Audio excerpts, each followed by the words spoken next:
In Detroit, the fallout from deindustrialization isn't just economic. It's visible in every crumbling building and deserted street.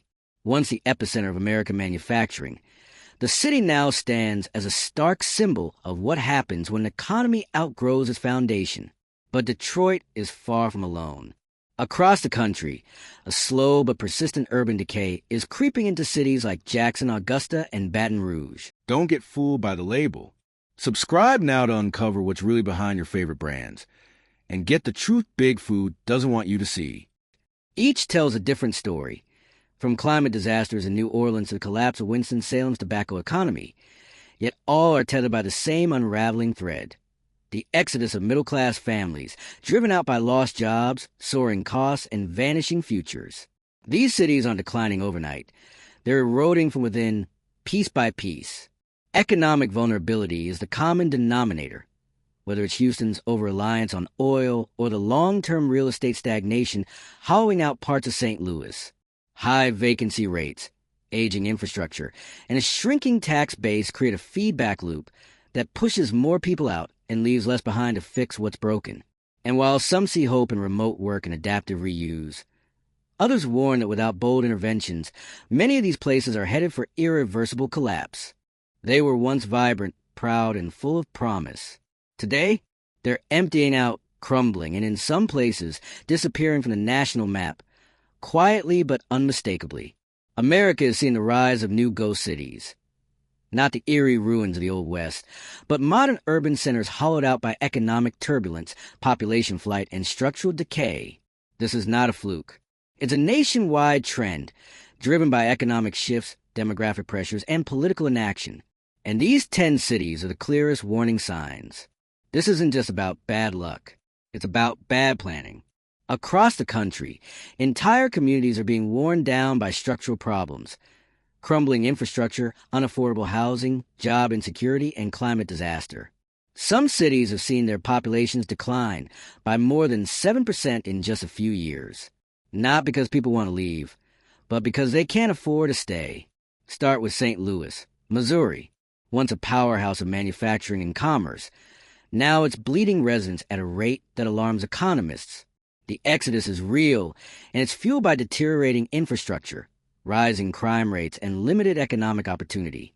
It's a city trapped in a slow-motion collapse, where middle-class families pack up and drive out in search of safer, more affordable lives.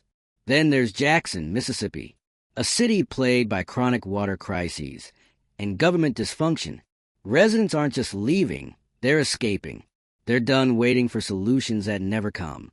They watch services break down, schools decline, and neighborhoods turn into economic dead zones. And without major intervention, that decline is only going to accelerate. Detroit is the textbook case. Decades of deindustrialization have gutted the city's core. Abandoned homes. Entire blocks with more vacancy than life. This isn't decay from a recent recession. It's the cumulative damage of industrial collapse. Once the beating heart of American manufacturing, Detroit is now a cautionary tale of what happens when entire industries vanish and nothing rises to replace them. And it's not just the Rust Belt. Head south, and you'll find Baton Rouge struggling too. Climate instability, hurricane risk, and rising insurance costs are squeezing families out. People aren't just moving, they're fleeing risk. In a warming world, vulnerable cities like Baton Rouge face a cruel reality. One more natural disaster could trigger a mass exodus. New Orleans is in the same boat, or more accurately, it's sinking. The threat of hurricanes, rising seas, and failing levees has pushed the cost of living through the roof, particularly through skyrocketing insurance premiums. Many residents, especially the working and middle class, simply can't stay. Climate instability has turned daily life into a gamble. People aren't willing to keep betting. Move inland and you'll see different symptoms but the same diagnosis. Take Augusta, Georgia, a city built around a seasonal economy, largely tied to tourism and events like the Masters golf tournament.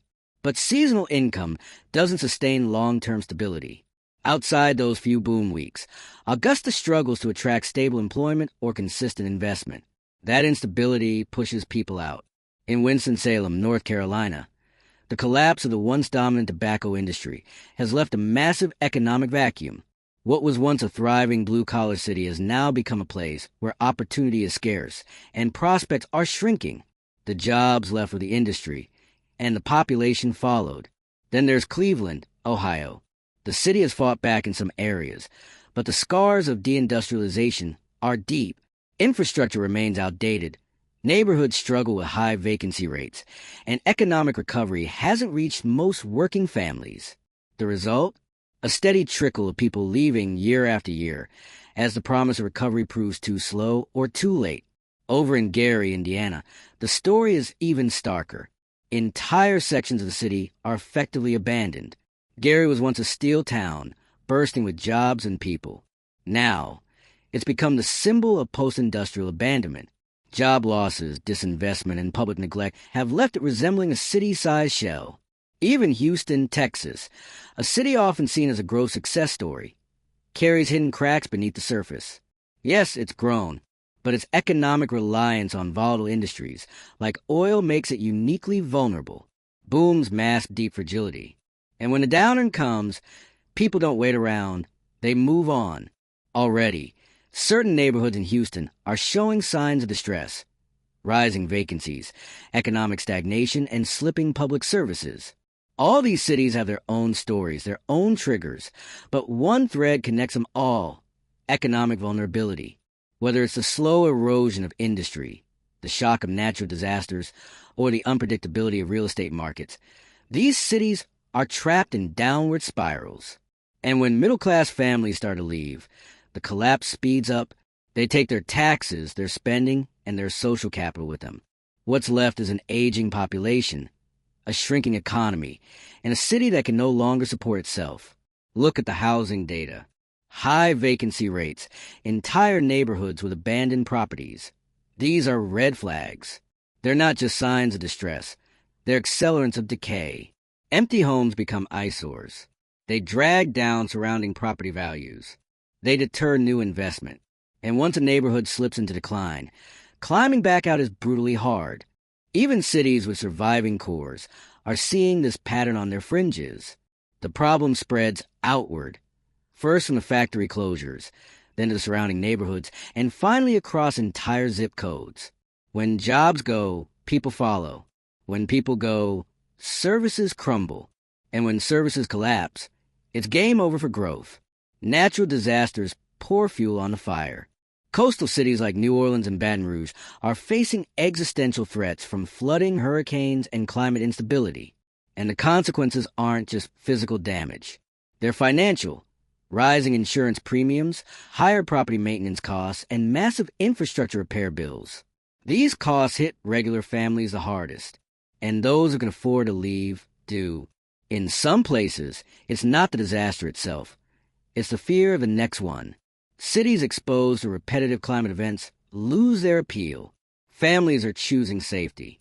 They're picking places with lower risk, cheaper insurance, and more dependable infrastructure. And they're often headed to the Sun Belt: Charlotte, Dallas, Phoenix, cities that offer perceived stability, lower taxes, and growing economies. But it's not all doom. There are pathways out. One key opportunity is the rise of remote work, with the pandemic forcing a massive shift toward flexible working. Cities once considered too small or too broken could attract digital workers looking for lower costs and more space. If these cities can offer good internet, safe housing, and adaptive reuse of vacant properties, there's a chance to pull in a new kind of resident. The key is investment, not just financial, but structural. Revamping abandoned commercial spaces into co-working hubs, creating tax incentives for remote workers, and modernizing infrastructure are all crucial steps. Cities that act fast, intelligently, and strategically can stop the bleeding, but there's no room for delay. Because for every city that starts to revitalize, another risks permanent decline. The real estate crisis is both a cause and a consequence.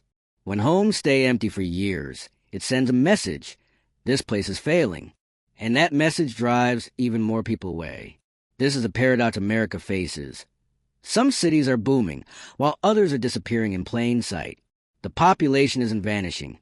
It's migrating away from economic fragility, crumbling infrastructure and climate danger, toward affordability, opportunity, and stability. So the question becomes, which cities will adapt, which will invest, reform, and rebuild, and which will be left behind? Just names on a list of modern ghost towns. This isn't just an urban issue. It's a national one, because the collapse of a city doesn't just affect its residents. It weakens regional economies. It worsens national inequality. It deepens the urban-rural divide. And it makes the American promise feel even further out of reach for those still trying to make it. That's why it matters. And that's why people need to pay attention. If your city isn't on the list yet, it could be next, because these trends aren't slowing down. The economic pressures, the demographic shifts, the climate risks, they're all intensifying. So what can we do? First, understand the pattern. These aren't isolated failures. They're structural. Second, support policies that promote smart urban renewal, infrastructure modernization, affordable housing, climate resilience, and support for new industries. Third, talk about it. Raise awareness. Because if we don't, these ghost cities will only grow in number, and their silence will say more about where this country is heading than any political speech ever could. If you found this breakdown useful, like the video so more people can understand what's happening behind the headlines. Share it with someone who needs to hear this. Maybe someone thinking about where to move next. Leave a comment with your thoughts or your city's experience. We want to hear your story. And don't forget to subscribe for more deep dives into the forces shaping America today. Because when a city starts dying, it doesn't do it all at once. It's slow. It starts with potholes that never get filled, streetlights that stop working, parks that get overgrown, then the schools close, local shops board up, police departments shrink, and people start locking their doors, not because of what's happening, but because of what isn't. This is the uncomfortable truth about America's emerging ghost cities. They aren't the result of catastrophe. They're the product of neglect, of policy failures, economic inertia, and political indifference. Nobody in Washington is paying attention to the fact that entire cities are slowly being left to rot. No one's ringing the alarm when 10,000 people quietly disappear from a metro area. But they should be, because it's happening all over. Let's be real. There's no single villain behind this. It's not just big corporations, not just bad mayors, not just federal dysfunction. It's a perfect storm. Globalization gutted local industry. Housing prices skyrocketed in some regions while stagnating or collapsing. In others, natural disasters became more frequent. And through all of it, too many city leaders kept pretending the good times were just around the corner. They're not. The middle class is vanishing from these cities. And when the middle class leaves, what's left behind isn't just fewer people. It's less hope, less revenue, less demand. Schools lose funding. Hospitals downsize. Emergency services get stretched thin. And the people who can't afford to move, they're the ones left trying to survive in cities with no future plan. Look at Toledo, Ohio, once a proud manufacturing hub. Now, it's struggling to maintain basic services. Jobs are scarce. Young professionals leave right after college, and real estate values are flatlining. Or take Rockford, Illinois, another city bleeding residents, where people are leaving not because they want to, but because staying no longer makes sense. Even parts of San Francisco, despite its tech-driven wealth, are seeing sharp contrasts. Extreme gentrification in some areas and staggering vacancy in others. Because when the cost of living becomes unbearable, even high-paying jobs can't keep people rooted. Working people are being squeezed out of places they once called home, and they're not looking back. Meanwhile, in the Sun Belt, cities like Phoenix, Tampa, and Charlotte are absorbing the population that used to keep these declining cities afloat. It's not just about climate or taxes. It's about opportunity. People are moving to where they can find work, raise a family, and not be crushed by property taxes or insurance premiums. It's that simple. And yet, despite this massive demographic shift, there's barely a national conversation about it. No Marshall Plan for the Midwest. No federal task force for declining metro areas. Just silence. Cities shrink. Neighborhoods die. And policymakers move on. It's easy to say, let the market decide. But here's the reality. The market doesn't build schools. It doesn't fix sewers. It doesn't care if your water is drinkable or if your city gets wiped out by the next hurricane. These ghost cities are symptoms of a deeper sickness, an America that's unwilling to invest in itself unless there's a short-term profit to be made. That's why remote work, while promising, is no silver bullet. It offers a chance, a slim one, but only if cities are ready to seize it. That means aggressively investing in infrastructure, creating safe, walkable neighborhoods, and making it affordable for people to live and work without being tied to a coastal megacity. The idea is simple. If workers can work from anywhere, why not here? But too often, cities aren't ready. The broadband isn't reliable. The housing stock is too old. The downtown is boarded up. And when a digital worker starts looking at the fine print, local taxes, public safety, amenities, they move on. And let's not forget the psychological toll. Living in a city that's in decline wears people down. It's not just about potholes or boarded up windows. It's about the feeling that no one's coming to help, that no one cares. And when people feel abandoned, they stop believing in their city and in their country. This loss of faith is one of the most dangerous consequences of urban decline, because it doesn't just affect one neighborhood. It ripples out. It undermines democracy. It breaks communities.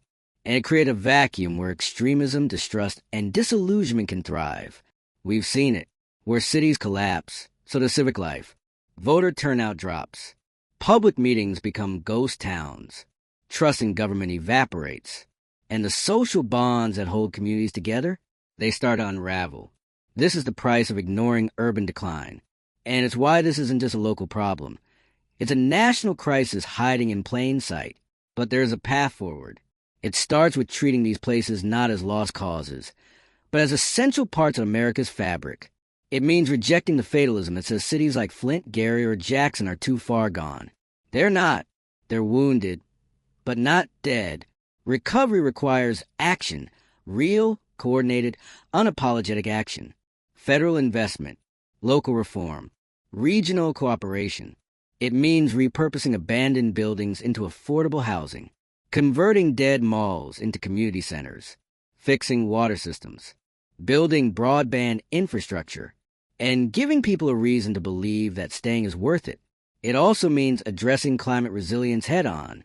If cities like New Orleans and Baton Rouge are going to survive the next few decades, they need to be redesigned for a new climate reality. Stronger levees, better drainage, climate-smart zoning, and affordable insurance options for residents. Otherwise, the next major storm won't just damage infrastructure. It'll empty the city for good. The housing market, too, needs serious attention. Abandoned properties need to be dealt with. Vacancy breeds crime and disinvestment. Local government should incentivize reuse, rehab, and occupancy. And for cities with too much housing and too few people, it's time to think creatively. Land banking, green space expansion, community gardens. Anything to stop the visual and economic blight of endless empty homes. There's no one-size-fits-all solution. What works in Detroit won't work in Augusta. But the core principle is universal. Cities need help. Not charity, but investment. Not pity, but policy. Because the cost of doing nothing isn't just decline, it's collapse. And if we don't start now, the list of ghost cities will only grow. 10 becomes 20. 20 becomes 50. And eventually, we're not talking about troubled cities. We're talking about a country that let its heartland rot while chasing short-term profits on the coasts. That's not the future anyone wants. But it's the one we're hurtling toward, unless we change course. So if you live in one of these cities, speak up. Demand more. Vote like your zip code depends on it. Because it does. And if you've moved out of one, don't just forget it. Those places shaped who you are. They deserve a second chance. This is about more than buildings or budgets. It's about dignity, stability, the American idea that where you live shouldn't determine whether your life can succeed. And that idea is on the line, right now, in ghost cities across the country. Because this isn't just a story of forgotten cities. It's a story of a forgotten people. People who stayed behind when the factories shut down. People who still pay their property taxes, even when there's no working streetlight outside. People who show up to town halls that the media stopped covering years ago. They're not statistics. They're families. They're workers. They're Americans. And they've been told, silently, repeatedly, that their zip code doesn't matter anymore. But it should matter. When we talk about ghost cities, we're really talking about what happens when government stops governing and markets stop caring. When local leaders patch potholes instead of fixing the system that keeps digging the hole deeper. When state and federal policymakers only care about what plays well on cable news while whole communities fall off the map. And here's the real kicker. This decline is preventable. We have the tools. We have the technology. We have the wealth. What we lack, what we refuse to mobilize, is political will, vision, commitment, because it's easier to write off a city than to rebuild it. Easier to dismiss a place as a lost cause than to invest in its people. But the price of doing nothing isn't just economic. It's moral. It's about whether we still believe in a country that lifts all its regions, not just the glittering metropolises and booming suburbs. Right now, the divide is widening, not just between red and blue, rural and urban, but between cities that are growing and cities that are dying. And if we allow that divide to harden, it will fracture this country in ways we're not prepared for. So let's be blunt. Revitalizing these ghost cities is not charity. It's national survival. It means recognizing that a school closing in Jackson affects a child's future just as much as one in Chicago. That abandoned houses in Cleveland aren't just someone else's problem. They're part of a shared national burden. That flood damage in Baton Rouge today could be wildfire damage in California tomorrow. We're connected, whether we act like it or not. And let's stop pretending this is someone else's job. Because the truth is, if you're watching this, you're part of the solution. Talk about these places. Support leaders with real plans. Push for smart investment in infrastructure, housing, and resilience. And don't accept the narrative that some cities are just meant to fail. They're not. We've seen what America can do when it decides to build. Highways, airports, entire industries. We've rebuilt before, we can do it again. But it starts with giving a damn. So don't look away. Because the next ghost city isn't a headline. It could be home. If you care about the future of this country, hit that like button. Share this with someone who needs to see it. And drop your thoughts in the comments. We're not just telling stories here. We're trying to spark change. Subscribe if you believe in that mission. Because cities don't die overnight. They die when we stop fighting for them.